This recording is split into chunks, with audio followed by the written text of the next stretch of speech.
स्वागत है आपका बोलता हिंदुस्तान में। मैं हूं आपके साथ फरीन सैफ। इस बुलेटिन में हम बात करेंगे कि योगी आदित्यनाथ ने क्यों बंद करवाए स्कूल। परिजन रो रो कर लगा रहे हैं प्रशासन से गुहार।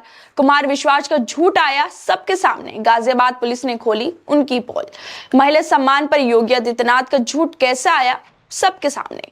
देश में अमीर होते जा रहे हैं पूंजीपति, गरीब लोगों का छिन रहा है निवाला। चीफ जस्टिस DYD चंद्रचूड़ ने क्यों लगाई कोर्ट की अवमानना करने वाले लोगों पर फटकार। और आखिर में आपको बताएंगे कि मुख्यमंत्री शिवराज सिंह चौहान ने जिसके धोए पैर उसी ने क्यों खड़े कर दिए, उन पर ही सवाल। तो चलिए शुरुआत करते हैं आज की खास खबरों की। उत्तर प्रदेश में शिक्षा व्यवस्था कितनी बदहाल है ये तो हम सब जानते हैं, लेकिन अब जो स्कूल चल रहे हैं उन्हें भी बंद करवाने की कोशिश की जा रही है। प्रशासन उन पर ताला लगाने की पूरी तैयारी कर चुका है ताकि गरीब बच्चे पढ़ भी ना सके। दरअसल रामपुर में आजम खान का Rampur public school girl wing को प्रशासन की तरफ से बंद करने का आदेश दे दिया गया है। CBSE बोर्ड के इस स्कूल में 1 से 8वीं तक की कुल 634 बच्चियां पढ़ती हैं जो गरीब परिवार से आती हैं, जिनको स्कूल में पढ़ने के लिए सिर्फ 20 रुपए महीना फीस देनी पड़ती है। और जिन लड़कियों के पिता नहीं है उनको कोई फीस देनी नहीं पड़ती। लेकिन अब योगी सरकार की तरफ से स्कूल को बंद करने का ऑर्डर दे दिया गया है। जो गरीब लड़कियां इस स्कूल में पढ़ती हैं उनके परिजन रो रो कर योगी सरकार से गुहार लगा रहे हैं कि कम से कम उन्हें 4 महीनों का वक्त ही दे दिया जाए ताकि बेटियों का जो सेशन है वो पूरा हो जाए। यही मांग स्कूल प्रशासन, जो प्रबंधन है स्कूल प्रबंधन, वो भी कर रहा है। हालांकि प्रशासन बच्चियों और परिजनों की बात सुनने के मूड में ही नहीं है। योगी सरकार बोलती है कि महिलाओं को हमने शिक्षा दी, उन्हें सुरक्षा दे रहे हैं। तो आप भी देख लीजिए कि योगी सरकार कैसे लड़कियों की सुरक्षा पर ध्यान दे रही है। जो लड़कियां स्कूल जा रही हैं उन्हें भी बंद करवाया जा रहा है। वो परेशान है, रो रही हैं, उनके पास दूसरे स्कूल जाने के लिए पैसे नहीं हैं, लेकिन फिर भी योगी सरकार को कोई फर्क ही नहीं पड़ रहा, बल्कि वो तो इस पर गर्व महसूस कर रही है। उन्हें कोई फर्क नहीं पड़ रहा कि लड़कियां पेपर दे रही हैं या नहीं दे रही, किसी को एजुकेशन मिल रही है या नहीं मिल रही, बल्कि उन्होंने तो स्कूल बनवाने की जगह उन्हें बंद करवाने का काम शुरू कर दिया है। वही स्कूली लड़कियों का कहना है कि हमारे पिता मजदूरी करते हैं, किसी दूसरे स्कूल में फीस 1000 से कम नहीं होगी। अगर ये स्कूल बंद हुआ तो हमारी पढ़ाई छूट जाएगी। आजम खान और सरकार की इस लड़ाई में बच्चों का करियर दांव पे लग चुका है, लेकिन मजाल है कि कोई उनकी चिंताओं को समझे, कोई उनकी परेशानियों को समझे। सरकार राजनीति के चक्कर में इतनी खो गई है कि उन्हें अब लोगों के आंसू भी दिखाई देने बंद हो गए हैं। अब आपको कुमार विश्वास से जुड़ा हुआ मामला बताते हैं। कवि कुमार विश्वास ने एक दावा करते हुए ट्विटर पर एक पोस्ट किया जिसमें उन्होंने कहा था कि अलीगढ़ जाते समय वसुंधरा स्थित जब घर से निकल रहे थे वो अपने, तो हिंडन के तट पर किसी कार चालक ने एक साथ, मतलब जो उनके साथ सुरक्षा कर्मी चल रहे थे, उनकी कारों पर दोनों तरफ से टक्कर मारने की कोशिश की। जब सुरक्षा कर्मियों ने इस व्यक्ति से पूछताछ के लिए रोका तो उसने यूपी पुलिस और सुरक्षा कर्मियों पर हमला कर दिया। हमने पुलिस को इसकी रिपोर्ट दे दी है। लेकिन दूसरी तरफ एक वीडियो सोशल मीडिया पर खूब वायरल हो रहा है जिसमें कुमार विश्वास ने जिस व्यक्ति पर मारपीट का आरोप लगाया था वो शख्स दिखाई दे रहा है जो बुरी तरीके से घायल है, उसको चोटें भी लगी हुई हैं और ये शख्स पेशे से डॉक्टर है। उन्होंने कुमार विश्वास पर आरोप लगाते हुए कहा है कि उनके गार्ड्स ने मेरे साथ मारपीट की है, मेरी गाड़ी को पहले रोका गया, गालियां दी गई, मारपीट की गई। उन्होंने साथ ही कहा कि उन्हें गोली मारने की धमकी तक दे दी गई, जिसके बाद लोगों ने कवि साहब को ट्रोल करना भी शुरू कर दिया। उनकी ज्यादा किरकिरी तो तब हो गई जब गाजियाबाद पुलिस का इस घटना पर बयान सामने आ गया। गाजियाबाद पुलिस ने साफ शब्दों में कह दिया कि कुमार विश्वास द्वारा लगाए गए सभी आरोप सिद्ध नहीं हुए हैं। मतलब कुमार विश्वास ने जो आरोप लगाए हैं वो सब गलत हैं, उनका कोई सबूत ही नहीं मिल रहा है। अब सवाल ये उठता है कि कुमार विश्वास को इतनी सिक्योरिटी किस संवैधानिक पद की वजह से मिली है?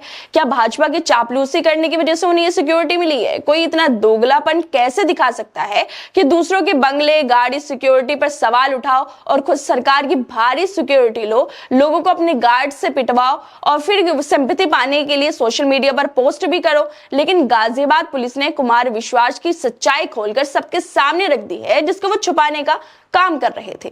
अब आपको उत्तर प्रदेश लेकर चलते हैं। योगी सरकार बोलती है कि हमारे राज्य में महिलाएं इतनी सुरक्षित हैं कि रात को गहने पहनकर भी बाहर निकल सकती हैं, कोई कुछ कहने वाला नहीं है।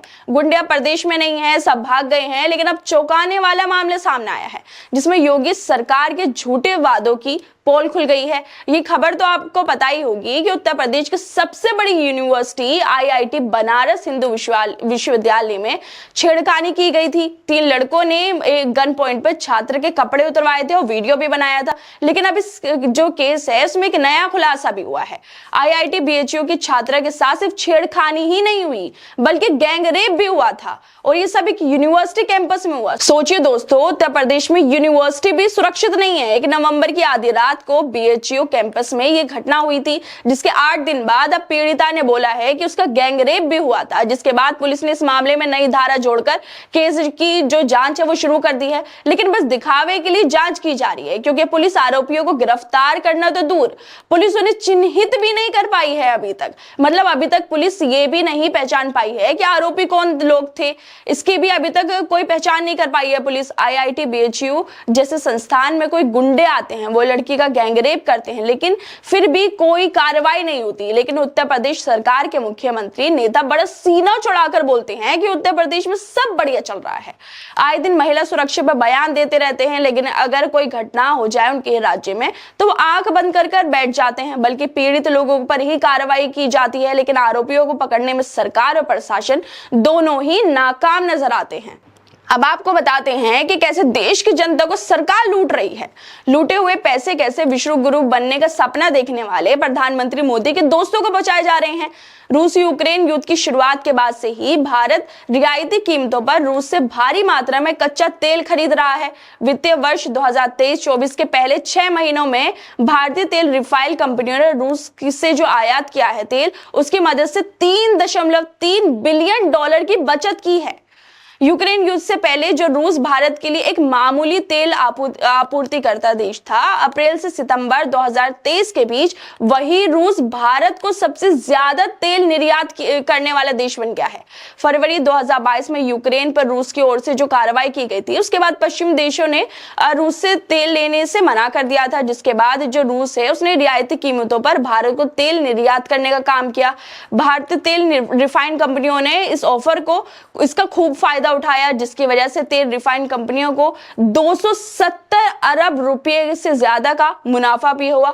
और कुछ ही महीनों में जो रूस है वो भारत के लिए सबसे बड़ा तेल निर्यात करने वाला देश भी बन गया। अब सवाल यह है कि जब रूस से सस्ता तेल खरीदा गया, भारतीय कंपनियों की मोटी कमाई हो रही है, फिर भारतीय जनता को महंगा तेल क्यों बेचा जा रहा है? क्या सिर्फ ऐसा है कि रियायत से पूंजीपतियों को मिल सकती है, लोगों को नहीं मिल सकती, जनता को नहीं मिल सकती? उन्हें रियायत किसी भी चीज पे नहीं मिलेगी, उनको तेल भी महंगा दिया जाएगा। गोदी मीडिया इस मुद्दे पर अब बिल्कुल खामोश है। सरकार से सवाल क्यों नहीं पूछे जा रहे? सरकार से सवाल क्यों नहीं पूछ रही गोदी मीडिया? हाँ, हो सकता है कि राजा जी ने अभी उन्हें कुछ बोलने से मना कर दिया हो, इसलिए वो सब अभी खामोश होकर बैठ गए हैं। अब आपको chief justice of India DY Chandrachud के उस बयान के बारे में बताते हैं, जिसमें उन्होंने अदालत की अवमानना के नियम को लेकर बड़ी बात कह दी है।